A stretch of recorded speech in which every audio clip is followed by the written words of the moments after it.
Welcome to County Portal, your simple source for local government services and public records. Let's get started.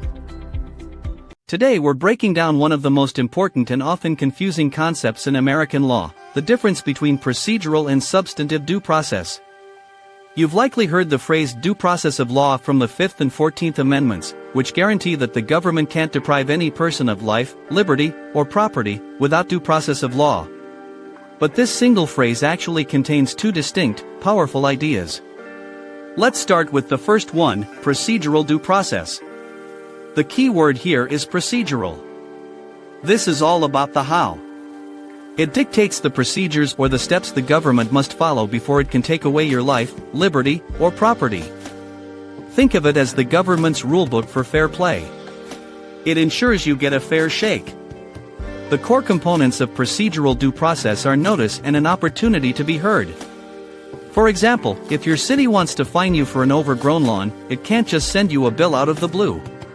It must first give you notice of the violation and then provide you with an opportunity for a hearing where you can present your side of the story to a neutral decision maker.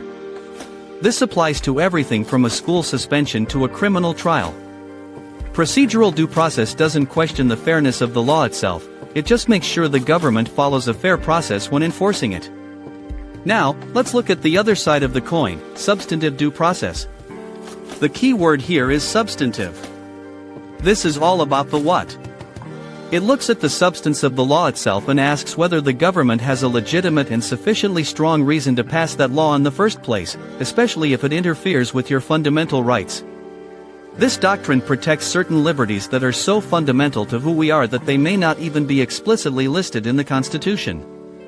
These include rights like the right to marry the person you choose, the right to privacy, and the right to raise your children. So, if a state passed a law that banned all adults from purchasing contraception, that law would be challenged on substantive due process grounds. It wouldn't matter how fair the procedure for enforcing the ban was, the law itself would be seen as an unconstitutional infringement on the fundamental right to privacy. The government simply doesn't have a good enough reason to interfere with that personal decision.